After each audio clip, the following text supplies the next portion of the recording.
নমস্কার, আবার একটি নতুন ভিডিওতে আপনাদের সকলকে স্বাগত জানাই। বন্ধুরা, আপনারা ইতিমধ্যে জেনেছেন নিউজ 18 বাংলা, এবিপি আনন্দ প্রত্যেকটি চ্যানেলে কিন্তু একটা খবর প্রচার হয়েছে যে পশ্চিমবঙ্গের 10টি জেলা থেকে প্রায় 45,000-হাজারেরও বেশি ভুয়ো সার্টিফিকেট বাতিলের পথে।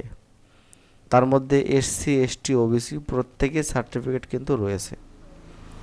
আমরা এই খবরের রেশ ধরেই গ্রুপ সি এবং গ্রুপ ডি বিষয়ে কিছু তথ্য আলোচনা করবে ভিডিওতে, যেমন গ্রুপ সি এবং গ্রুপ ডির কাট অফের উপর প্রভাব কতটা পড়তে পারে এর ফলে। 2 নম্বর রয়েছে গ্রুপ সি এবং গ্রুপ ডির কি ওয়েটিং লিস্ট থাকবে কিনা। 3 নম্বর যে বিষয়টি আমরা আলোচনা করব ভিডিওর একদম শেষে, যে রেজাল্ট নিয়ে কি ভাবনা চিন্তা করছে সরকার। বন্ধুরা, বিস্তারিত আলোচনাতে যাওয়ার আগেই প্রত্যেককে অনুরোধ করব, যারা চ্যানেলে নতুন আছো তারা অবশ্যই চ্যানেলটি সাবস্ক্রাইব করে রাখো প্রতিনিয়ত চাকরি সংক্রান্ত আপডেট পাওয়ার জন্য। এবং যে সমস্ত দর্শক বন্ধুরা অলরেডি চ্যানেল সাবস্ক্রাইব করে রেখেছো তাদেরকে অনুরোধ করব ভিডিওটি তাদের নিকটস্থ আত্মীয়, বন্ধু, বান্ধবের মধ্যে শেয়ার করবার জন্য।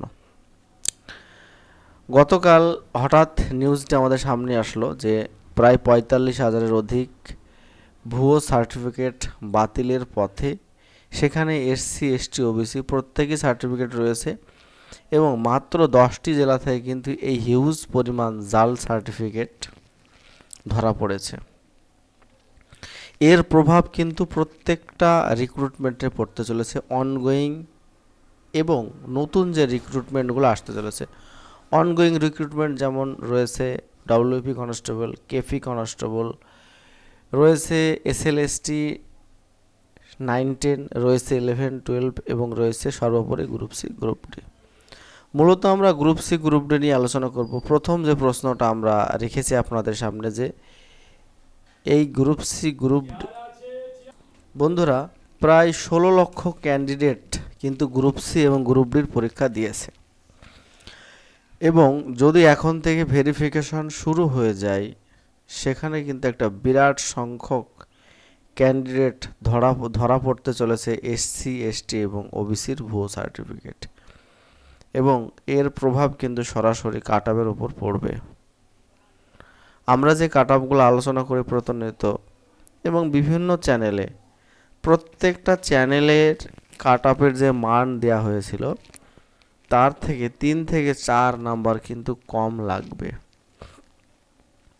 কারণ যদি ভুয়ো সার্টিফিকেট ধরা পড়ে যায় তাহলে তাদের সম্পূর্ণ রেজাল্টটা বাতিল হয়ে যাবে, অথবা তারা সরাসরি জেনারেল ক্যাটাগরির মধ্যে চলে আসবে। এইভাবে কিন্তু সরাসরি গ্রুপ সি এবং গ্রুপ ডি এর কাট অফের উপর প্রভাব পড়তে চলেছে। এবং সরকারকে আমরা সাধুবাদ জানাই যে নতুন সরকার আসার পরে এইটার দিকে কিন্তু নজর দিয়েছে, যাতে যে সমস্ত ক্যান্ডিডেট রিয়েল সঠিক এসসি, এসটি অথবা ওবিসি তাদের যোগ্য প্রাপ্তি যেন পায়। ঠিক আছে বন্ধুরা, তাহলে এই গেল 1 নম্বর যে প্রশ্নের উত্তর, সেটা আপনাদের সামনে আলোচনা করলাম। 2 নম্বর যে প্রশ্নটা আমি করেছিলাম যে ওয়েটিং লিস্ট থাকবে কিনা, অবশ্যই গ্রুপ সি এবং গ্রুপ ডি এর ওয়েটিং লিস্ট থাকবে। যেমনি আমরা এসএলএসটি 9, 10, 11, 12-এ গ্রুপ ওয়েটিং লিস্ট দেখছি, গ্রুপ সি ডিতেও কিন্তু ওয়েটিং লিস্ট থাকবে। থাকার কিন্তু যথেষ্ট কারণ রয়েছে। অন্যান্য বছরের তুলনায় 3 থেকে 4 গুণ ওয়েটিং লিস্ট কিন্তু বেশি থাকবে এবার।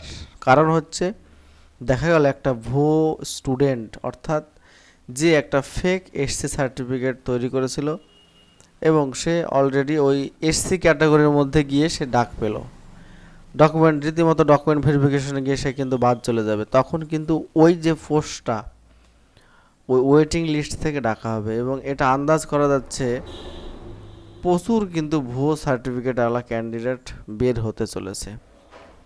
এবং এর ফলে কি হবে, কাট অফ তো সরাসরি তার প্রভাব পড়বেও, এবং অনেকটাই কাট অফ কম যাবে, এবং ওয়েটিং লিস্টে যে সমস্ত ক্যান্ডিডেটরা থাকবে তারা কিন্তু একটা চাকরির সুযোগ পাবে গ্রুপ সি এবং গ্রুপ ডি এর। বন্ধুরা, এটা দীর্ঘদিনের সংগ্রাম। অনেকে এলাকায় দীর্ঘ 14 থেকে 15 বছর প্রচুর ভুয়ো সার্টিফিকেট কিন্তু আমাদের সমাজে হয়েছে, সে এসটি হোক, এসসি হোক, ওবিসি হোক, প্রত্যেকটা ক্যাটাগরিতে কিন্তু হিউজ সংখ্যক ভুয়ো সার্টিফিকেট কিন্তু তৈরি হয়েছে। সেই সার্টিফিকেটধারীরা কিন্তু এবার ধরা পড়ে যাবে, এবং ধরা পড়লেই সে চাকরি করুক কিংবা চাকরিতে ডাকই পাক না কেন, কিন্তু সরাসরি সে বাতিল হয়ে যাবে। বোঝা গেল বন্ধুরা?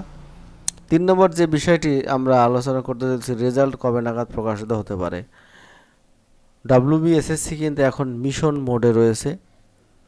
এসএসসির একটা টার্গেট রয়েছে যে 31শে আগস্টের মধ্যে 11, 12 এবং 9, 10 সম্পূর্ণ করার সর্বোচ্চ তারা চেষ্টা করবে, এবং গ্রুপ সি, গ্রুপ ডি রেজাল্টও তারা কিন্তু আগস্টের শেষে অথবা সেপ্টেম্বরের প্রথম সপ্তাহে প্রকাশ করে দেবে।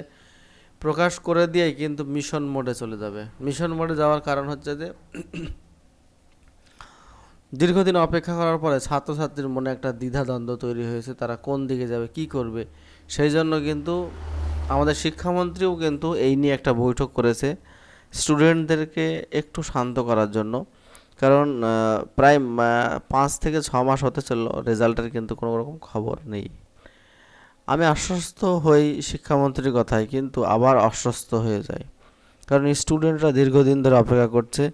এমন নয় যে 18 বছর 19 বছরের স্টুডেন্ট 11-12 ক্লাসে পড়ছে, এখানে কিন্তু 40 বছরের স্টুডেন্ট রয়েছে, 45 বছরের স্টুডেন্ট রয়েছে, 35 বছরের স্টুডেন্ট রয়েছে, এবং রয়েছে যে সমস্ত যোগ্য গ্রুপ সি, গ্রুপ ডি কর্মীরা, যারা দীর্ঘদিন ধরে বেতন বন্ধ রয়েছে সরকারের পক্ষ থেকে, তাদের সংসার চালানো কিন্তু দায়ী হয়ে উঠেছে।